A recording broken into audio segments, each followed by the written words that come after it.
Apakah godaan dan cobaan sebelum menikah maupun mana? Apa pertanyaannya? Apakah godaan dan cobaan sebelum menikah? Sebelum menikah menengok anak gadis orang. Kalau udah menikah menengok bini orang. Banyak orang-orang yang berselingkuh, waktu ditanya, kenapa kau berselingkuh? Apa jawaban dia? Lebih berselera menengok bini orang daripada bini sendiri. Ini penyakit ini. Ini penyakit psikologis. Itulah kenapa perempuan disuruh menutup wajahnya. Jangan ejek perempuan bercadar. Kenapa? Karena bercadar itu sunnah. Tapi yang tak bercadar pun tidak apa-apa, bukan berarti dosa haram. Karena kalau bercadar wajib berarti tak bercadar haram. Bercadar, yang mau bercadar silakan, yang tak mau bercadar ya tak apa-apa. Tapi jangan bersolek berlebih-lebihan di muka laki orang. Ini banyak orang bersolek ini kan untuk laki orang. Untuk laki dia macam hantu. Apakah godaan setelah menikah? Kalau engkau jumpa perempuan di tepi jalan, engkau tertarik melihat dia, pulanglah ke rumah. Pesan Sayyidina Ali. Kalau kau nampak perempuan di tepi jalan, tertarik melihat dia, pulanglah ke rumah. Karena apa yang ada pada perempuan itu ada juga di rumah. Baiti jannati, surgaku, rumahku adalah surgaku. Bidadari surga yang dikirim Allah Subhanahu wa taala. Faman lam yastati' man istata'a minkumul ba'ata falyatazawwaj. Siapa di antara kalian yang sudah sanggup menikah, menikahlah. Fa innahu aghaddu lil basar. Menikah itu menjaga pandangan. Wa ahsanu lil farj, menjaga kemaluan. Faman lam yastati', kalau tak sanggup menikah, fa alaihi bisawm. Banyak puasa sunat. Fa innahu lahu wija, karena itu obat. Karena kalau makan, apalagi Pulau Kundur makanannya enak, makan sotong, makan cumi, makan kepiting, makan udang, libido seksual naik. Tapi kalau dia puasa sunat, tak ada bebini, banyak puasa sunat. Cantik pun perempuan itu tak nampak. Bro, atau cewek cantik, tak nampak, udah aku udah mau mati udah. Maka suruh puasa. Ibu-ibu, bapak-bapak, anak yang sudah akil balik, kewajiban kita sebagai orang tua ini 3. Pertama, ayyusammihi bi ismi khairin, kasih nama yang bagus-bagus. Yang kedua, ayyu'allamahul kitaba idza aqala, ajarkan baca kitab, masukkan sekolah. Yang ketiga, ayyuzawwijahu, nikahkan dengan orang baik-baik. Kau udah sekolah nak, kau mau ku nikahkan, ada nampak perempuan yang baik, kalau ada kami pinangkan, kalau tak ada udah kami siapkan.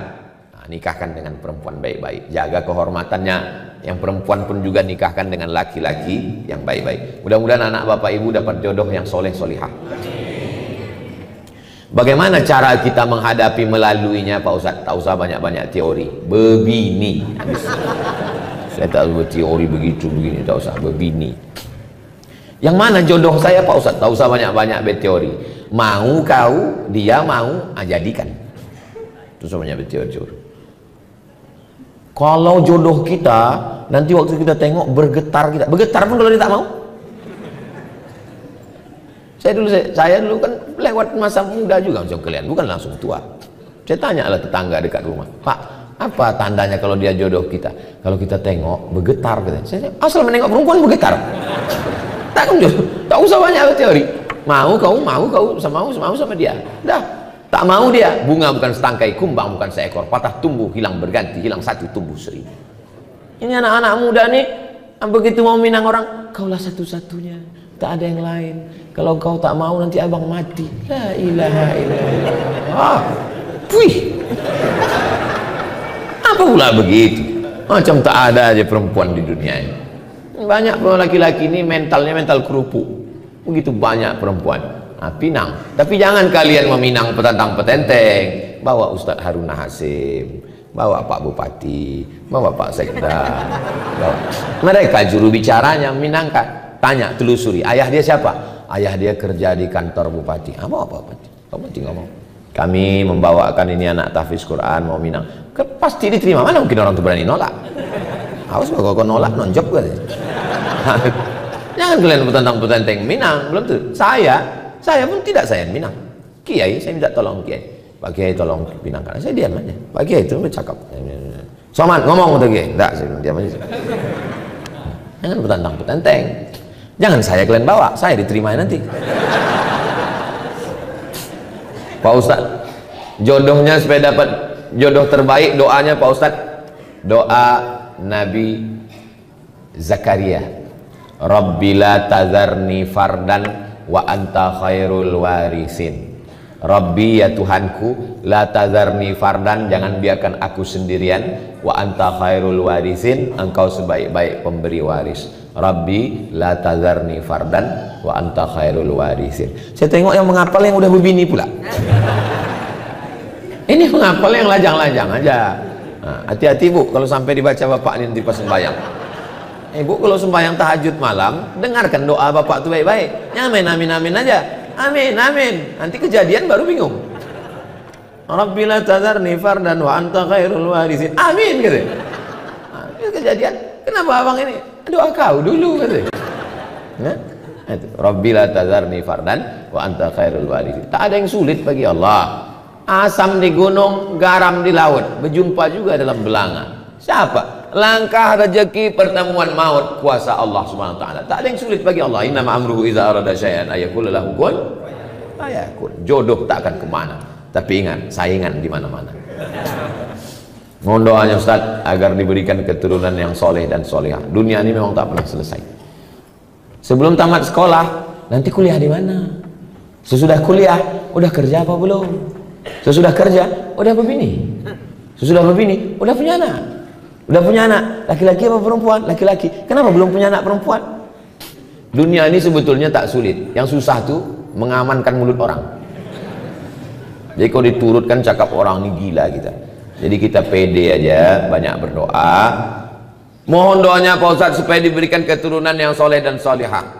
Rabbi habli minas solihin. Doa yang sudah pasti makbul, maka dikabulkan Allah doanya, lahirlah anak namanya Ismail. Doa Nabi Ibrahim itu, Rabbi habli minas solihin. Apa kata orang? Ibrahim mandul, tak akan punya anak. Berbini sama Sarah, tak ada anak. Menikah sama Hajar, tak ada anak. Apa kata orang? Takkan punya anak itu Ibrahim. Berdoa Nabi Ibrahim, apa yang terjadi? Hajar mengandung, Sarah pun mengandung. Sekali dua saking makbulnya. Hajar melahirkan anak Ismail, Sarah melahirkan anak Ishak. Waktu lahir Ismail, umur Nabi Ibrahim 86 tahun. Berumur Ismail 13 tahun, lahir Ishak. Umur Nabi Ibrahim 99 tahun. Bayangkan bapak umur 99 tahun masih menggendong bayi. Doa Rabbi habli minas solihin. Sebenarnya mana kita belajar sebenarnya dan mana kita belajar adab. Tak jarang di luar sana banyak manusia sudah menempuh pendidikan tinggi tapi minim adab.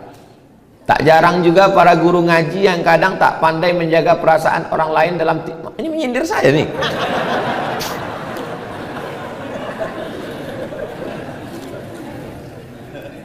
Yang mengajar adab yang pertama kali itu adalah ibu. Ini saya duduk di atas nih, duduk di atas dikasih kursi ini. Dalam lubuk hati yang paling dalam tetap merasa bersalah. Kau salah Somad, kau salah Somad, kau salah Somad. Kenapa? Karena kecil dulu diajarkan tak boleh duduk di atas kalau ada orang tua di bawah. Sampai udah setua ini pun tetap dia tengiang, tetap nampak wajah almarhum Mama. Tak boleh duduk. Jadi waktu datang tamu duduk di lantai. Kita orang Melayu bentang tikar pandan, duduk tamu di bawah, saya di atas. Mak tuh udah mengkejip mata udah 2 kali. Saya tak juga turun, balik. Tak boleh bercelana pendek. Saya tak punya celana pendek. Sampai hari ini kalau diajak orang mandi ke pantai tetap bercelana panjang. Mandi kolam renang tetap celana pendek. Tak boleh celana pendek. Kalau bercakap mesti ada ujungnya. Di mana kau sekolah? Di pesantren tuh, di pesantren Pak Cik, di pesantren Mak, di pesantren Wak. Anak sekarang tak ada ujung. Kelas berapa kok? Kelas 3. Sekolah di mana? SD. Tak ada ujung. Kita dulu ujungnya mesti ada. Kalau jumpa cium tangan, minta doa, minta embus kepala. Diajarkan adab tata krama sopan santun.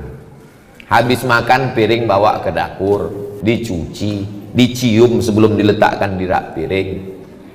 Adab. Makanya Islam ini adalah agama Islam. Islam kata salam. Salam artinya selamat. Selamat lidah, dari kata kasar selamat. Tak ada gunanya ilmu banyak. Kalau cerita ilmu banyak, yang paling banyak ilmunya google.com. Kalau cerita paling kuat hafalan, yang paling kuat hafalannya youtube.com. Yang paling hebat amalnya sampai masuk ke surga. Pernah dia tinggal di surga, keluar lagi, iblis. Iblis itu pernah di surga. Kita sehebat-hebat kita belum pernah masuk surga lagi. Kata iblis, hebat aku lagi dari kau, kata iblis. Makanya akhlak, ajarkan anak akhlak. Siapa yang menanamkan akhlak? Di rumah. Karena anak paling lama di rumah. Jadi kalau nampak orang tak berakhlak, itu berarti di rumah orang tua, ayah, ibu tak mengajarkan akhlak. Kalau sudah sholat sunat fajar, sampai di masjid sholat sunat qobliyah subuh lagi Pak Ustadz, namanya sholat sunat fajar. Waktunya dari azan ke iqomat. Sholat sunat fajar itu adalah qobliyah subuh. Di mana dalilnya? Sahih Muslim, ada satu bab qobliyah subuh, sholat sunat fajar. Pahalanya khairum minad dunya wa ma fiha, lebih baik daripada dunia dan seisinya. Rakaat pertama kuliah, rakaat kedua kulhu. Usollinya usolli sunnatal fajri raka'ataini, usolli sunnatas subhi raka'ataini qabliyatan lillahi ta'ala. Salat sunat fajar sama dengan qabliyah subuh, podo samo sami mawon. Jadi kalau saya sudah salat sunat fajar di rumah, ke masjid, tahiyatul masjid.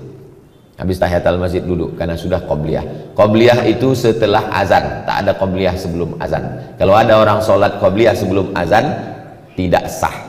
Maka setelah azan baru qobliyah, karena qobliyah setelah masuk waktu sholat. Qobliyah subuh, qobliyah zuhur, qobliyah jumat, qobliyah maghrib, qobliyah isya, semuanya setelah azan. Apa beda sholat sunat fajar dengan sholat qobliyah subuh? Sama. Assalamualaikum Pak Ustaz. Waalaikumsalam.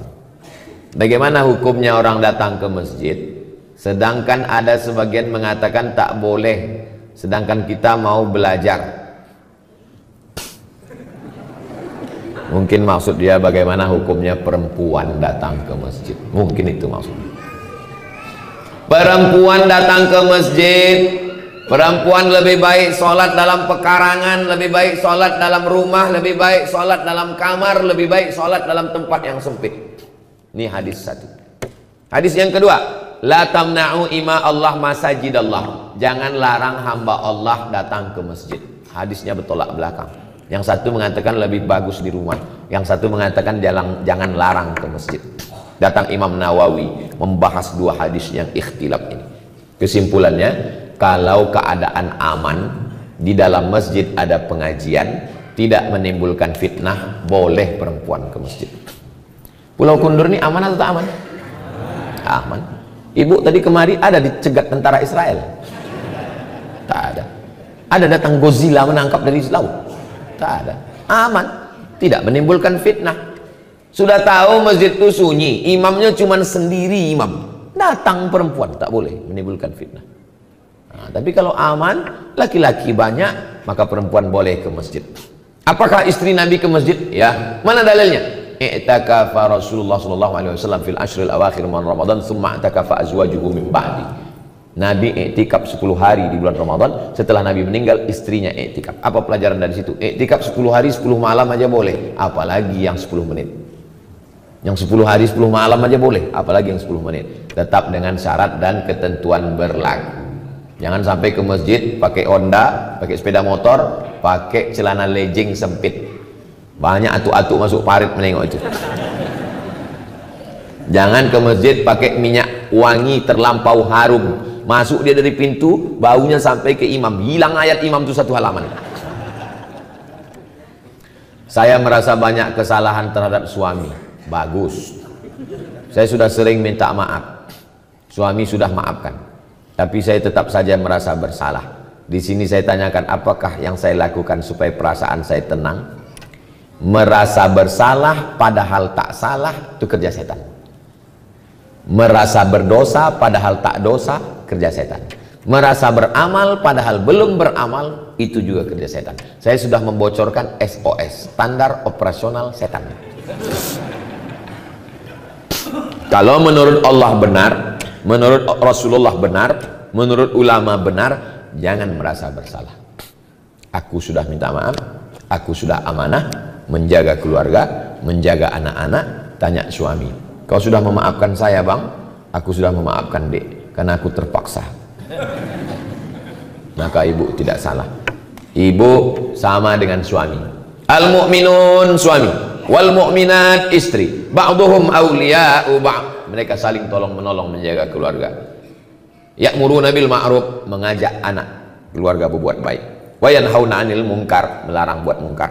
Kau jangan selingkuh bang, kau jangan dilarikan pelakor, kau jangan buat macam-macam. Ini ku siapkan kain kalau mau pergi, ini baju koko, ini tasbih banyak berzikir, ini sholat jangan sampai tinggal. Kalau bapak dapat istri begitu, disiapkannya kain, baju koko, diingatkannya sembahyang tinggal di mana, pulang jam berapa, jalan sama siapa, sesungguhnya bapak sudah dikirimkan bidadari surga sebelum bapak mati. Kalau dapat istri model begini, jangan dikubur sebelum meninggal. Kalau kita mengqadha sholat, mana yang didulukan, qadha dulu apa sholat sunat rawatib dulu? Habis sholat maghrib, habis sholat zuhur nanti, usolli fardhu zuhri arba'a raka'atin qadha'an. Qadha hukumnya wajib, rawatib hukumnya sunnat, zakat hukumnya wajib, sedekah hukumnya sunnat. Ketemu yang wajib dengan yang sunat, mana didulukan? Dulukan yang wajib. Tapi kalau saya qadha terus Pak Ustadz, saya tidak ba'diyah lah. Apa pula halangannya qadha? Bukan berat qadha itu. Kita hitung satu rakaat itu berapa menit. Tunggu ya, paskan dulu detiknya. Allahu akbar, Allahu akbar kabira walhamdulillahi katsiran wa subhanallahi bukratan wa asila wajjahtu wajhiya alladhi fatara as-samawati wal arda hanifan musliman wa ma ana minal musyrikin inna salati wa nusuki wa mahyaya wa mamati lillahi rabbil alamin la syarika lahu wa bidzalika umirtu ana minal muslimin. Bismillahirrahmanirrahim. Alhamdulillahi rabbil alamin arrahmanir rahim maliki yaumiddin iyyaka na'budu wa iyyaka nasta'in ihdinas siratal mustaqim siratal ladzina an'amta 'alaihim ghairil maghdubi 'alaihim waladdallin amin. Bismillahirrahmanirrahim. Qul huwallahu ahadun lahus samad lam yalid wa lam yulad wa lam yakul lahu kufuwan ahad. Allahu akbar subhana rabbiyal azim wa bihamdihi subhana rabbiyal azim wa bihamdihi subhana rabbiyal azim wa bihamdihi sami Allahu liman hamidah rabbana lakal hamdu mil'us samawati wal ardi mil'u ma syi'ta min syai'in ba'du. Allahu akbar subhana rabbiyal a'la wa bihamdihi subhana rabbiyal a'la wa bihamdihi subhana rabbiyal a'la wa bihamdihi. Allahu akbar rabbighfirli warhamni wajburni warfa'ni warzuqni wahdini wa'afini wa'af'anni. Allahu akbar subhana rabbiyal a'la wa bihamdihi subhana rabbiyal a'la wa bihamdihi subhana rabbiyal a'la wa bihamdihi. Pas 1 menit. 1 menit 1 rakaat. 4 rakaat 4 menit. Tambah ba'diyah 2 rakaat, cuma 6 menit sholat. Siapa bilang sholat itu berat? Nonton bola 60 menit, perpanjangan waktu, dibohongi pula sama wasit. Kenapa tahan? Scroll 60 menit, kenapa tahan? Qadha cuma 4 menit, tak tahan. Berhasil setan. Apakah saya salah jika saya berpihak kepada mereka yang lemah padahal mereka salah? Udah lemah salah pula lagi. Pula kita berpihak kepada orang yang salah. Betul kata Allah, betul kata Rasulullah, betul kata ulama, lemah dia, kita tolong. Unsur akhaka, tolong saudaraku, zaliman atau mazluman, yang zalim maupun yang dizalimi. Kalau yang dizolimi kami tolong, kami tahu cara menolongnya. Yang dizolimi kami tolong. Tapi kalau yang menzolimi, macam mana kami menolongnya? Tahan tangannya. Orang yang mau menzolimi, memukul, menganiaya, tahan tangannya. Begitu cara menolong orang. Tolong saudaramu yang menzolimi maupun yang dizolimi. Jangan diam menengok orang teraniaya. Saya jalan bawa mobil, nyetir sendiri. Saya tengok ada satu anak diletakkan di atas parit. Di atas parit ini ada papan. Anaknya berdiri, dia lempar sama 2 orang anak pakai batu. Turun saya dari mobil, saya tengok lama. Saya tengok anak yang dilempar. Habis itu rupanya lama-lama 2 anak ini sadar, ditengoknya saya. Tengoknya saya, ketakutan. Saya bilang, kau berdua, kau bawa ayah kau sini, biar ku pijak batang lehernya. Kalau sekali lagi ketangkapku kau menganiaya, membuli anak-anak ini, habis kalian gua. Saya paling pantang menengok orang, membuli orang. baik anak-anak maupun orang dewasa. Tak boleh menganiaya orang, tak boleh menzolimi orang. Maka kalau kita menengok ada, walaupun hal kecil remeh-temeh, banyak orang, itu anak-anak biasa, itu sudah membunuh mental dia. Berapa banyak anak-anak bunuh diri gara-gara mentalnya diejek, diolok, mengadu sama maknya, ngadu sama ayah. Memang begitu anak-anak. Jangan, anak-anak ini mesti kita bela. Anak saya, keponakan saya, itu ditanya, ada kawan di kelas itu yang ngejek-ngejek, ngolok-ngolok, ada? Tak ada. Kalau ada mengejek, balas. Mana boleh kita balas ejek? Boleh. Disentilnya telinga kau, cabut telinga dia. Yang dibiarkan anak kita dia olok-olok orang. Apakah saya membatasi pergaulan suami? Kalau suami berkawan sama peminum khamar, pecandu narkoba, ibu jangan diam. Jadi bagaimana kami bersikap kalau suami saya nih Pak Ustadz sering berkawan, mabuk-mabuk, sakau-sakau, pecandu narkoba? Sebentar ya.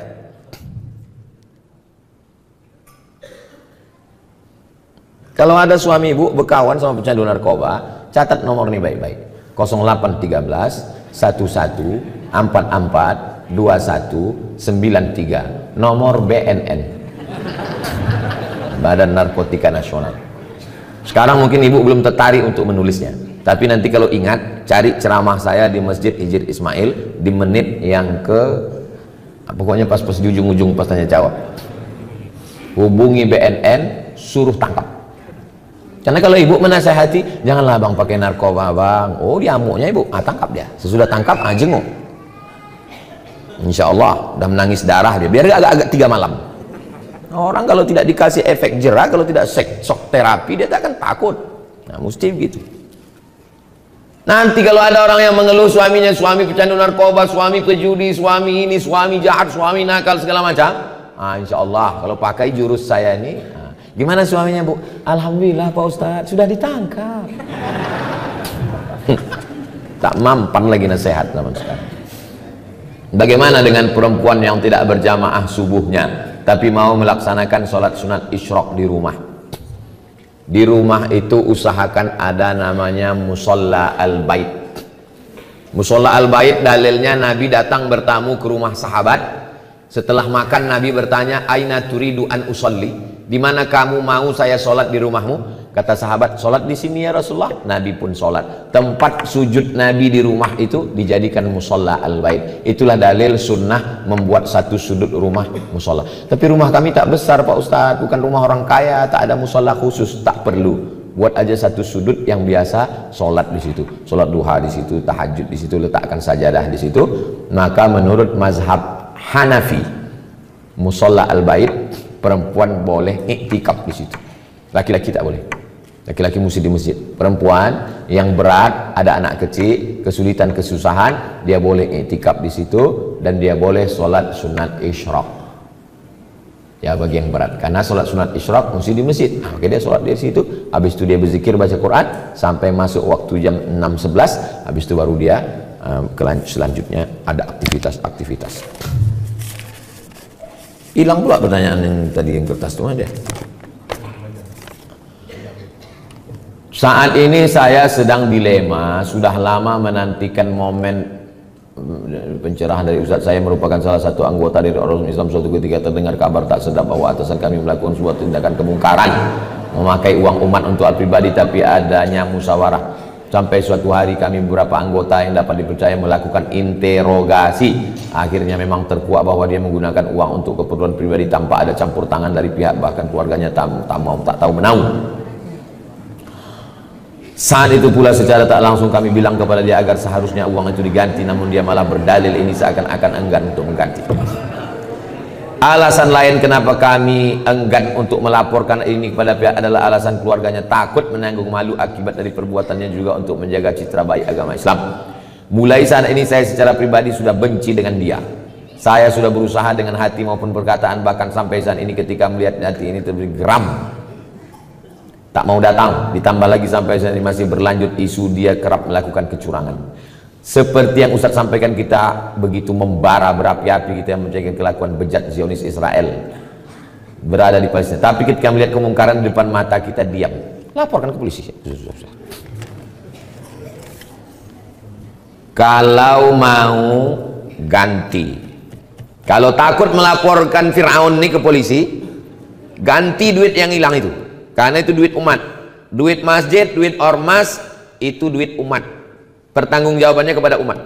Kalau tak mau melaporkan dia karena menjaga nama baik, ganti duit itu. Tapi kalau tak sanggup mengganti, lapor ke polisi. Akan disita barang dia untuk mengganti duit itu. Ustadz, sekretaris kita memakai duit. Melaporlah wakil saya ke saya.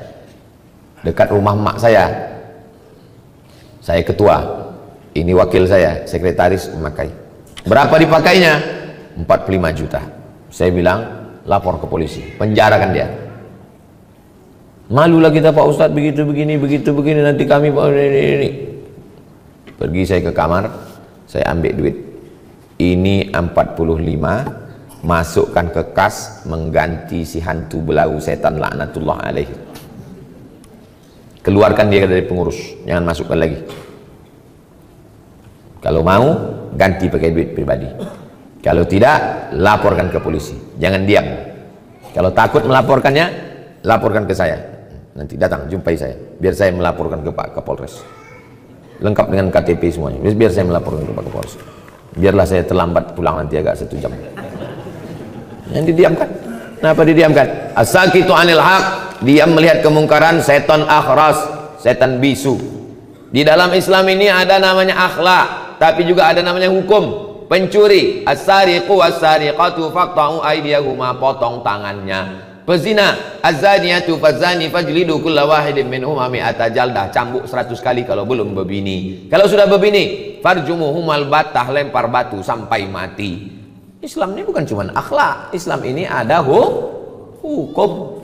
Untung syariat Islam tak dilaksanakan. Kalau dilaksanakan syariat Islam tak bertangan, kau bilang masih syukur aku masih mau pakai hukum polisi, kau cuma di penjara. Apa pula malu kepada agama Islam? Ini buktinya dia terus melakukan kecurangan. Ini kertas-kertas ini saya simpan, saya bawa balik. Karena kalau tak saya bawa balik, tinggal di sini tanya tulisan siapa tadi itu. Mudah-mudahan Allah menjaga kita semua insyaallah. Ala hadhihi niyyah al-Fatihah. A'udzubillahi minasyaitonir rajim. Bismillahirrahmanirrahim. Alhamdulillah rabbil alamin arrahmanir rahim maliki yaumiddin. Iyyaka na'budu wa iyyaka nasta'in. Ihdinas siratal mustaqim. Shiratal ladzina an'amta 'alaihim ghairil maghdubi 'alaihim waladdallin.